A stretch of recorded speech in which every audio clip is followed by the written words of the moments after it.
ये है हमारा 11th स्टैंडर्ड स्टैटिस्टिक्स का लेक्चर और आज हम नया चैप्टर शुरू कर रहे हैं presentation of data.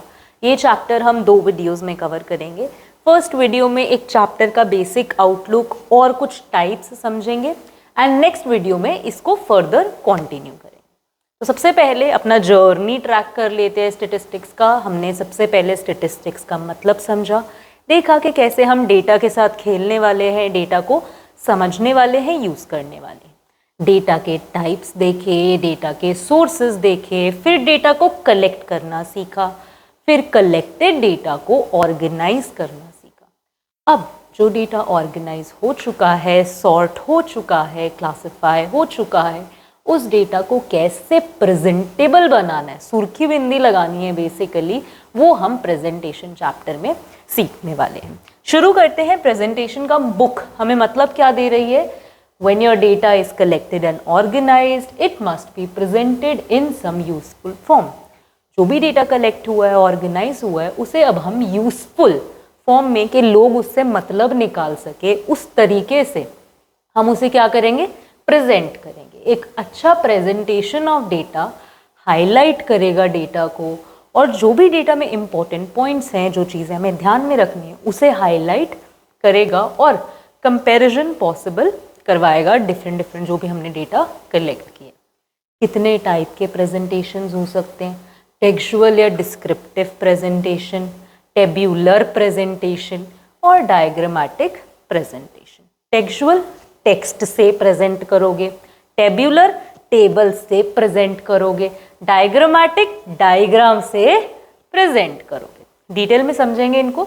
Diagrammatic presentations क्या होती है, कितने टाइप्स की होती हैं, वो हम अगली वीडियो में डिस्कस करेंगे। आज हम टेक्सचुअल, डिस्क्रिप्टिव प्रेजेंटेशन और टेब्यूलर प्रेजेंटेशन को अच्छे से समझने की कोशिश करते हैं। तो शुरू करते हैं टेक्सचुअल प्रेजेंटेशन से। क्या होता है ये? Data is described in paragraphs of text.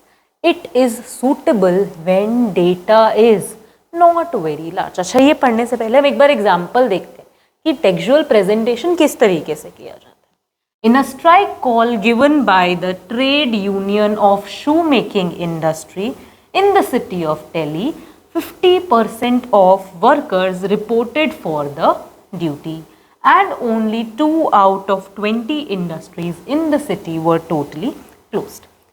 इस चीज़ को पढ़ के हमें क्या क्या चीज़ें समझ आई कि दिल्ली में क्या हुआ, ट्रेड यूनियन, जो शू मेकिंग इंडस्ट्री की ट्रेड यूनियन है, उन्होंने स्ट्राइक बुलाई कि स्ट्राइक कर दो भाई।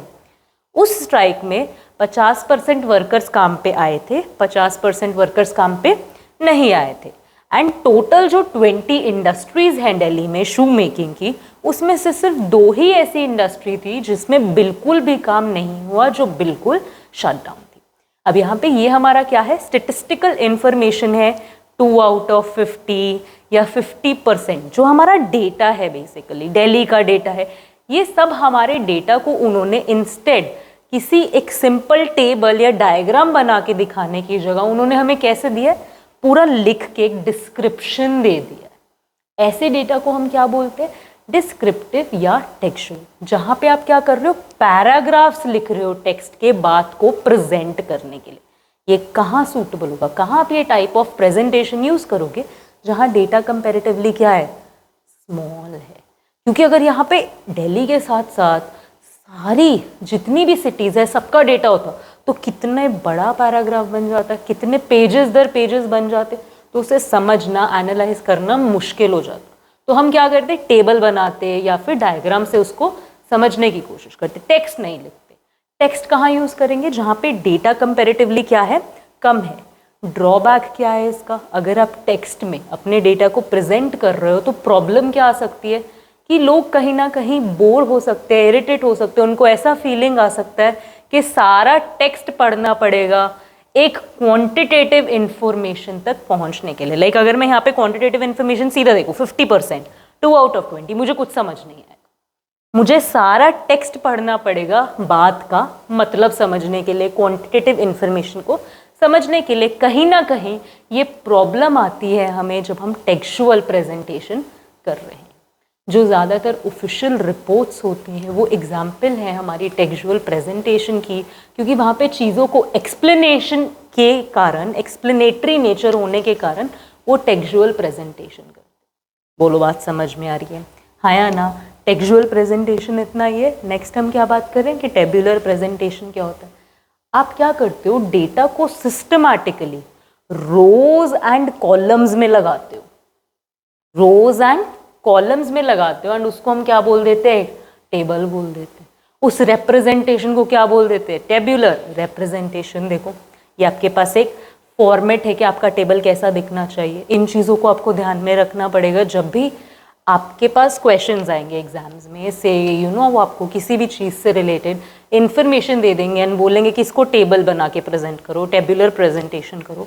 तो आपको ये सारे फैक्टर्स ध्यान में रखने पड़ेंगे कि सबसे पहले आपको अपने टेबल को एक नंबर अलॉट करना पड़ेगा, उसके बाद उसका एक एप्रोप्रिएट टाइटल लिखना पड़ेगा कि टेबल है किस बारे में। उसके बाद आप कुछ भी हेडिंग्स, कुछ भी आप लोगों को समझाना चाहते हो कि आप जो ये टेबल में पढ़ने जा रहे हो आपको ये चीज़ें ध्यान में रखनी है, या ये इस साल का टेबल है, यहाँ पर ये यूनिट्स यूज़ किए गए हैं, कुछ भी जो भी चीज़ आप लोगों को बताना चाहते हो अपने टेबल के बारे में वो हेड नोट में आ जाएगा। देन ये हमारी क्या है, रोज है, ये हमारे क्या है, कॉलम्स है। बोलो बात समझ में आ रही है? तो रोज ऐसे हैं तो इन रोज की हेडिंग कहाँ लिखी जाएगी, यहाँ पर लिखी जाएगी। हॉरिजॉन्टल रोज होती है, हेडिंग वर्टिकल लिखी जाएंगी रोज की। कॉलम्स क्या होते हैं, वर्टिकल होते हैं, लेकिन कॉलम की हेडिंग कैसे लिखी जाएगी, हॉरिजॉन्टल लिखी जाएगी। बोलो बात समझ में आ रही है? हाँ या ना? बोलो बोलो, सिंपल सी बात है ना। ये देखो हम कुछ इन्फॉर्मेशन लिख ले, समझ लो हम इन्फॉर्मेशन लिख लेते हैं। यहाँ पर हम लोग स्टडी कर रहे हैं एजुकेशन का, मेल फीमेल रेशो क्या है, या मेल कितने पढ़ रहे हैं, फीमेल कितने पढ़ रहे हैं, ठीक है, साल दर साल हम उसे, तो मैंने यहाँ पे 2011 लिख दिया एंड 2012 लिख दिया, यहाँ पे मेल और फीमेल लिख दिया, ठीक है। तो यहाँ पर होगा क्या, ये मेरी क्या बन गई है, कॉलम की हेडिंग बन गई है, ये लंबे वाले कॉलम्स है, और ये क्या है, रोज है, रो के ये हेडिंग्स बन गए। रो के हेडिंग्स को क्या बोल रहे हैं, सब टाइटल्स बोल रहे हैं। कॉलम के हेडिंग को क्या बोल रहे हैं, सब हेड्स बोल रहे हैं। बोलो बात समझ में आ गई? अच्छा, जो भी डेटा होगा वो मेरा क्या होगा, बॉडी कहलाएगा। बोलो बात समझ में आ रही है? उसके बाद फाइनली आप क्या करोगे, साथ में एक फुटनोट भी मेंशन करोगे। जो भी चीज़ें आप बताना चाहते हो, कुछ भी एक्स्ट्रा चीज़ें जो टेबल में मिस आउट हो गई हैं, कुछ और इन्फॉर्मेशन आप एडिशनल एक क्लोजिंग स्टेटमेंट देना चाहते हो, वो सब इन्फॉर्मेशन आप फुटनोट में लिख दोगे। एंड लास्ट में आप सोर्स लिखोगे कि जो डेटा प्रेजेंट कर रहे हो इसका सोर्स का है, क्या है, कहाँ से आपने ये डेटा पिकअप किया है, कहाँ से आप डेटा यूज़ करके टेबल बना रहे हो। बोलो बात समझ में आ गई? हाँ या ना? टेबल समझ में आ गया कैसे बनेगा? बोलो। अब हम क्या पढ़ेंगे कि एक अच्छे टेबल में क्या क्या चीज़ें होनी चाहिए। ओके, सिंपल है, एक एक करके समझते हैं। ये चीज़ें आप खुद भी लिख सकते हो अपने पेपर में कि अपना दिमाग लगा के कि टाइटल अच्छा होना चाहिए, रोज एंड जो कॉलम्स के हेडिंग्स हैं वो क्लियर होने चाहिए, एक्सेट्रा एक्सेट्रा। पढ़ लेते एक बार। कंपैटिबल टाइटल होना चाहिए, टाइटल सही मीनिंगफुल होना चाहिए, कंपैरिजन पॉसिबल होना चाहिए। यानी आप ऐसे नहीं लिख सकते हो मेल्स के साथ मैंगो को कंपेयर कर दो, मेल्स हेडिंग बना दो फिर मैंगो हेडिंग बना दो, नहीं। आपको ऐसे ही रोज या कॉलम्स के हेडिंग बनाने पड़ेंगे जो आपस में कंपेरेबल है। स्पेशल एम्फेसिस किसी भी चीज़ पे, कोई भी डेटा अगर इंपॉर्टेंट है, आप उस पर ज़्यादा जोर डालना चाहते हो तो उनको आप क्या करोगे, कॉलम हेडिंग्स, रो हेडिंग्स में हाईलाइट करोगे, उस पर एम्फेसिस डालोगे। आइडियल साइज, टेबल एक आइडियल साइज का होना चाहिए, एक ऐसा साइज होना चाहिए कि वो अंडरस्टैंडेबल लगे, बहुत ज़्यादा बड़ा या ऐसे ड्रैग्ड आउट नहीं होना चाहिए। जब भी आप टेबल बनाने जा रहे हो उसका एक रफ आउटलुक बना लो ताकि आप अपना स्पेस किस तरीके से यूज़ कर रहे हो, क्या साइज होगा, वो आप दिमाग में क्लियर रख सको। स्टब्स, जो भी हमारे हेडिंग्स बनेंगे रो के, वो हम इस तरफ लिखते हैं, लेकिन अगर आपका टेबल बहुत ज़्यादा लंबा है तो आप दूसरी तरफ भी लिख दो ताकि लोगों को समझने में आसानी हो। यूनिट्स, जो भी चीज़ें आपके टेबल में आ रही हैं, जो भी बॉडी में आ रही है, ऐसे वो लैक्स में है, 1 लाख, 2 लाख, 3 लाख, 10 लाख। तो इंस्टेड इतनी सारी ज़ीरोज़ डालने के आप क्या कर सकते हो, अपने हेड नोट में या फुट नोट में मेंशन कर सकते हो कि सब चीज़ें इन लैक्स है एंड 1 2 3 4 टेबल में इस तरीके से डेटा लिख सकते हो, यानी कि जो यूनिट्स हैं वो हम सिंपल से सिंपल रखने की कोशिश करेंगे। एक्सटेंट ऑफ अप्रॉक्सीमेशन, अगर आप जो भी डेटा ले रहे हो वो अप्रॉक्सीमेट डेटा है तो वो आपको बताना पड़ेगा अपने हेड नोट या फुट नोट में, आपको उस चीज़ को नोट करना पड़ेगा कि कितना आप चीज़ों को अप्रॉक्सीमेट करके ले रहे हो। हेडिंग्स जो भी होंगी वो क्लियर होनी चाहिए, समझ आनी चाहिए, रिलेटेबल होनी चाहिए बॉडी के साथ। एब्रिवेशंस यानी कि शॉर्ट फॉर्म्स जैसे कि public private partnership is equals to PPP। हम पब्लिक प्राइवेट पार्टनरशिप को क्या बोल देते हैं? PPP। कोशिश करो कि टेबल में एब्रीवेशंस ना यूज़ हो, अगर एब्रीवेशंस यूज़ हो रही हैं तो आपको उनको बकायदा मेंशन करना पड़ेगा, नोट करना पड़ेगा। देन आती है बात फुट नोट की। फुट नोट ज़रूर दो अपने टेबल के साथ, जो भी एक्सप्लेनेशन, जो भी आप चीज़ें अपने टेबल में अनक्लियर छोड़कर आए हो कहीं ना कहीं या शॉर्ट फॉर्म्स यूज़ करके आए हो, वो सब चीज़ें क्लियर करो फुट नोट में आके। साइज ऑफ द कॉलम्स, जो भी कॉलम्स हैं वो सेम साइज़ के होने चाहिए, ऐसा नहीं कि एक कॉलम इतना है, दूसरा इतना है, तीसरा इतना है, वो अच्छा नहीं लगता। प्रेजेंटेशन का काम क्या है कि चीज़ों को सुंदर बनाना, ताकि लोग उससे मतलब आसानी से निकाल पाए। तो अगर आपके कॉलम सेम साइज़ के नहीं होंगे तो वो सुंदर नहीं लगेगा एंड कहीं ना कहीं वो डिस्टर्बिंग होगा समझने में, एटसेट्रा एटसेट्रा। जिस वजह से बोला है कि कॉलम्स को क्या रखो, सेम साइज़ का रखो। परसेंटेज एंड रेशियोज़ को यूज़ करो, परसेंटेज एंड रेशियो समझने में आसान रहती हैं, बेहतर अच्छा लगता है देखने में, तो वो यूज़ करो टेबल में। जहाँ से भी डेटा पिक किया है वो सोर्सेज मेंशन करो। टोटल, जब भी आपके जो भी डेटा आप रोज़ में कॉलम्स में लिख रहे हो, इनको टोटल करते जाओ, कहीं ना कहीं सब टोटल्स बना दो रो के, एंड में सारा ग्रैंड टोटल बना दो। तो टोटलिटी जब हम टेबल में मेंशन करेंगे तो हमें डाटा समझने में बेटर होता है, आसानी होती है, right. Use of zero, zeros को कोशिश करके कम से कम यूज़ करो। यूनिट्स क्या करो, जैसे हमने बात की थी कि जो भी यूनिट्स है, kg है, मिलीलीटर है, लीटर है, 000 एक्स्ट्राज है, इन लैक्स यूज़ कर रहे हो, वो सब मेंशन कर दो। वैसे ही यूज़ ऑफ ज़ीरो में हम क्या बात करेंगे, एक तो ये चीज़ कि यूनिट्स होने चाहिए क्लियर, एक अब ज़ीरो सिर्फ वही यूज़ करेंगे जहाँ पे एक्चुअली ज़ीरो है वैल्यू। यानी कि अगर मैं नंबर ऑफ मिल्क बॉटल्स का डेटा लिख रही हूँ और number of milk bottles zero है तो मैं वहाँ पर टेबल में ज़ीरो लिखूँगी। लेकिन अगर मुझे मिल्क की बॉटल्स कितनी है उसका डेटा अवेलेबल नहीं है, मुझे नहीं पता है, तो मैं वहाँ पर ज़ीरो नहीं लिखूँगी। मैं वहाँ पे या तो हाइफन डालूँगी ऐसे डैश, या फिर मैं क्या करूँगी N.A नॉट अवेलेबल लिखूँगी। आप टेबल में ज़ीरो वहाँ यूज़ नहीं करेंगे जहाँ पे आपके पास डेटा नहीं है। ज़ीरो वहीं यूज़ होगा सिर्फ जहाँ आपको पक्का पता है कि वैल्यू क्या है, ज़ीरो है। बोलो बात समझ में आ गई। Ruling of the column, columns में आप क्या कर सकते हो कि अगर कॉलम के अंदर कोई और डिविजन्स हैं तो आप उनको क्या कर सकते हो, एक ही कॉलम में फर्दर डिविजन्स क्रिएट कर सकते हो। बोलो कुछ बात समझ में आ रही है। Simple, economical and attractive, last point क्या बोल रहे हैं कि एक अच्छा टेबल वही टेबल होगा जो समझने में आसान हो, सिंपल हो, देखने में अच्छा लगे, अट्रैक्टिव हो। इकोनॉमिकल का मतलब होता है कम टाइम कम स्पेस ऑक्यूपाई। बोलो बात समझ में आ गई। नेक्स्ट हम लोग क्या बात कर रहे हैं कि टेबल्स के अब टाइप्स कितने होंगे। सबसे पहले हम 3 मेजर हेडिंग्स में टेबल्स को डालते हैं, ओरिजिनलिटी के बेस पे, पर्पस के बेस पे और कंस्ट्रक्शन के बेस पे। एक एक करके समझते हैं। पर्पस के बेस पे क्या होता है कि पर्पस का क्या मतलब होता है कि मुद्दा क्या है बेसिकली टेबल का। अगर तो जनरल मुद्दा है कि बहुत सारा डाटा कलेक्ट हुआ है, उसको अच्छा दिखाने के लिए बस टेबल में डाल दिया।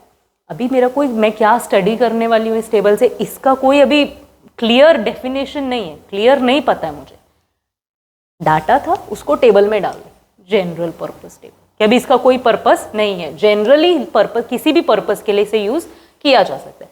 स्पेसिफिक पर्पस टेबल क्या होता है, जब रॉ डाटा पड़ा है एंड मैं जब टेबल कंस्ट्रक्ट कर रही हूँ उससे तो मुझे पता है कि मैं टेबल किस टाइप की स्टडी के लिए बना रही हूँ, मैं डिफाइंड हूँ। हाँ, जब रॉ डाटा से आप डिफाइंड पर्पस का टेबल बनाओगे तो स्पेसिफिक पर्पस, जनरल पर्पस के रॉ डाटा पड़ा है उसको आपने उठा के एक टेबल में अरेंज करके दिखा दिया, जिसका अपना अपना पर्पस के हिसाब से लोग क्या करेंगे उसे यूज कर लेंगे, तो उसे बोलेंगे जनरल पर्पस टेबल। ओरिजिनलिटी के बेस पे, ओरिजिनल और डिराइव। ओरिजिनल क्या होगा, जैसे डाटा इकट्ठा हुआ है, ऑर्गेनाइज हुआ है, उसको उसी तरीके से प्रेजेंट कर दो। अगर फीमेल्स 4 लाख है तो टेबल में भी 4 लाख लिख दो।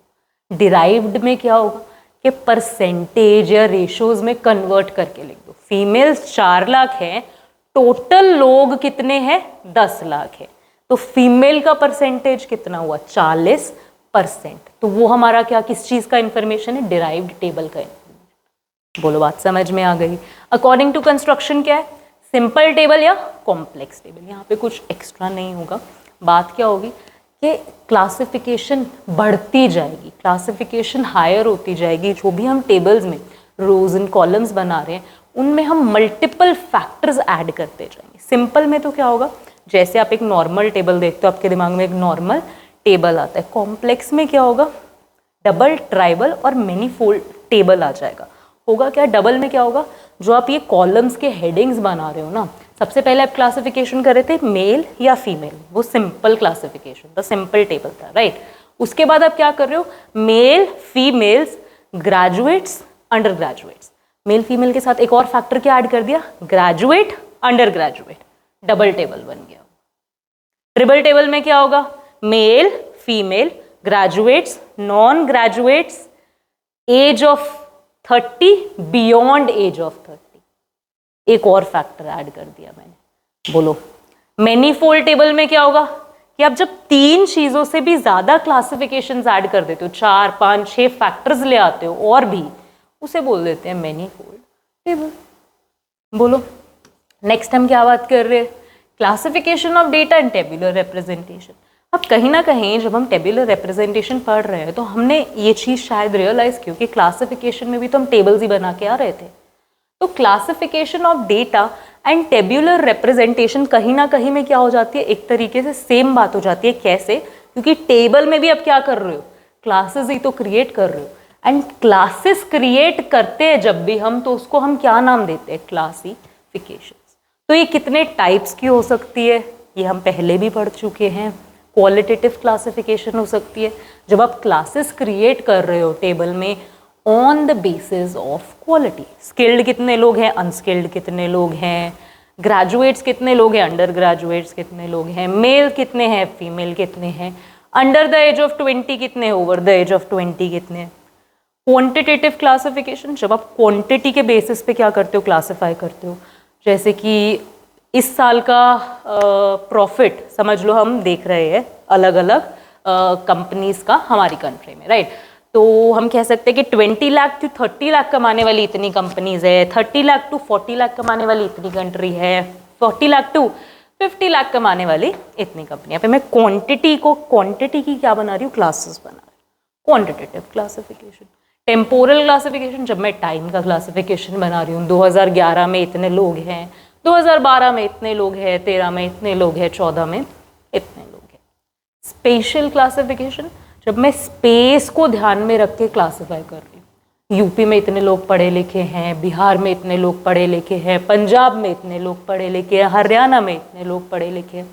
स्पेस के बेसिस पे क्लासेस क्रिएट हो रही। बोलो बात समझ में आ गई, है या ना। नेक्स्ट फाइनली कंक्लूड कर रहे हैं हम इस चैप्टर को ये समझ के कि जो हम टेबुलर रिप्रेजेंटेशन कर रहे हैं इसके मेरिट्स क्या, अच्छी क्या बातें हैं। सिंपल होता है, ब्रीफ होता है, प्रेजेंटेशन का तरीका यानी कि समझने में आसान होता है, एक डब्बे में सारी इन्फॉर्मेशन आ गई एक तरीके से, तो ब्रीफ है, आसानी रहेगी। Facilitates comparison, rows and columns बन रहे हैं, अलग अलग डाटा के अलग अलग क्लासेस बन रही हैं, जिसकी वजह से कंपेयर करना क्या हो जाएगा, आसान हो जाएगा। ईजी एनालिसिस में हमें हेल्प मिलेगी, सिंपल है क्योंकि हाईलाइट्स कैरेक्टरिस्टिक्स ऑफ डेटा, जो भी डेटा के इंपॉर्टेंट हाईलाइटिंग फैक्टर्स है उन्हीं को ध्यान में रख के कॉलम के हेडिंग्स और स्टब्स बनते हैं, हाँ या ना। तो हाईलाइट कर देता है कैरेक्टरिस्टिक जो भी है हमारे डेटा के। इकोनॉमिकल एक सिंपल तरीका है, पैसे बचेंगे, स्पेस बचेगा, टाइम बचेगा, तो ये इकोनॉमिकल तरीका है। इतनी बात हमने समझ ली कि प्रेजेंटेशन ऑफ डेटा क्या है, कितने टाइप्स का हो सकता है, एंड 2 टाइप्स हमने डिस्कस भी कर ली, टेक्सचुअल प्रेजेंटेशन और टेब्यूलर प्रेजेंटेशन। नेक्स्ट लेक्चर में हम बात करेंगे कि डायग्रामेटिक प्रेजेंटेशन का क्या मतलब होता है एंड कितने टाइप्स से हम डायग्रामेटिक प्रेजेंटेशन कर सकते हैं। मिलेंगे जल्दी और लेक्चर्स के साथ, तब तक के लिए have a good day, keep learning.